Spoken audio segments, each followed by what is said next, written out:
सुधा एक छोटे से गांव की मेहनती और आत्मसम्मानी लड़की थी। वह अपनी मां के इलाज के लिए पैसों की तंगी से जूझ रही थी। गांव के कई लोग उसकी मदद करने का वादा तो करते, लेकिन कोई आगे नहीं आता। एक दिन वह अपने गांव के सबसे धनी व्यक्ति सेठ रामदास के पास मदद मांगने गई। सुधा ने पूरी हिम्मत जुटाकर सेठ रामदास के घर का दरवाजा खटखटाया। सेठ ने उसे अंदर बुलाया और पूछा, क्या बात है सुधा, यहां कैसे आना हुआ? सुधा ने सिर झुकाकर कहा, सेठ जी, मेरी मां बहुत बीमार है, मुझे पैसों की सख्त जरूरत है, क्या आप मेरी मदद कर सकते हैं? सेठ ने उसकी बात ध्यान से सुनी, फिर एक कुटिल मुस्कान के साथ उठ खड़ा हुआ। उसने धीरे से अपनी जेब से पैसे निकाले और सुधा के पास आकर बोला, तूने मदद मांगी है, ले ये पैसे तुझे दे रहा हूं। लेकिन उसकी अगली हरकत ने सुधा को चौंका दिया। सेठ ने बिना सुधा की अनुमति के पैसे उसकी चोली में रखने की कोशिश की।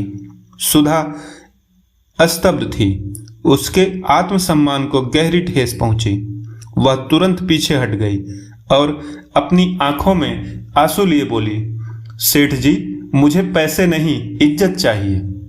अगर मदद करनी है तो इंसानियत से कीजिए, वरना मैं खुद अपने बल पर अपनी मां का इलाज करवा लूंगी। सुधा की आवाज में गुस्सा और दर्द दोनों थे। सेठ को उसकी मजबूती का एहसास तो हुआ और वह चुपचाप खड़ा रहा। सुधा बिना पैसे लिए वहां से चली गई। अगले दिन गांव में यह खबर फैल गई।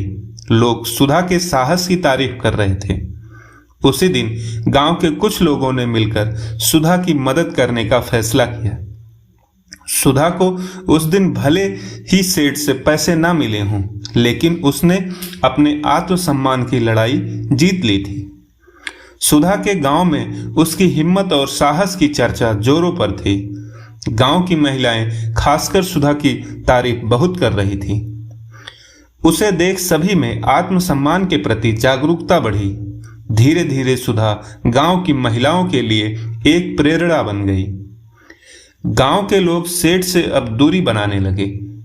उसकी कुटिल हरकत के बारे में जानकर लोग उससे नफरत करने लगे।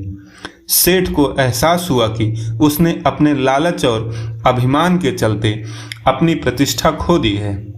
वह सोचने लगा कि अगर उसने वक्त रहते खुद को नहीं बदला तो उसके लिए गांव में जीना मुश्किल हो जाएगा।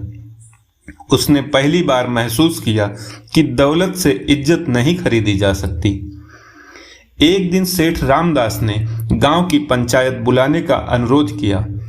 जब गांव के लोग पंचायत में इकट्ठे हुए तो सेठ ने सबके सामने सुधा से माफी मांगी। उसने कहा, मैंने लालच और घमंड में आकर जो गलती की उसके लिए मुझे शर्मिंदगी महसूस होती है। सुधा ने मुझे आज सिखाया कि इज्जत सबसे बड़ी दौलत है। मैं अब से ऐसा कोई काम नहीं करूंगा जिससे किसी की आत्मसम्मान को ठेस पहुंचे। सुधा ने सेठ की माफी स्वीकार कर ली, लेकिन उसे सशर्त एक मौका देने का फैसला किया।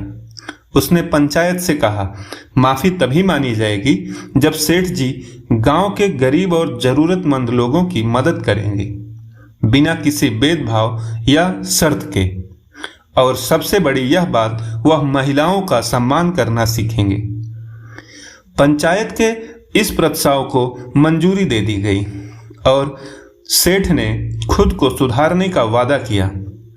उसने गांव के गरीब परिवारों की मदद करना शुरू किया और सुधा को भी उसकी मां के इलाज के लिए पैसे दिए, लेकिन इस बार पूरी इज्जत के साथ। सुधा की मां का इलाज हुआ और वह धीरे धीरे ठीक होने लगी। सुधा ने अपनी हिम्मत और सच्चाई के बल पर न केवल अपने जीवन को बदला, बल्कि पूरे गांव में बदलाव की हवा ला दी। अब गांव की महिलाएं अपने अधिकारों और सम्मान के प्रति जागरूक हो चुकी थी। समय बीतने के साथ साथ गांव में एक नई चेतना जागृत हो गई। सुधा की कहानी गांव में बदलाव की कहानी बन गई और उसने सबको सिखाया कि सच्ची इज्जत और अपने आत्मसम्मान को बनाए रखने में चाहे परिस्थितियां कितनी भी कठिन क्यों ना हो,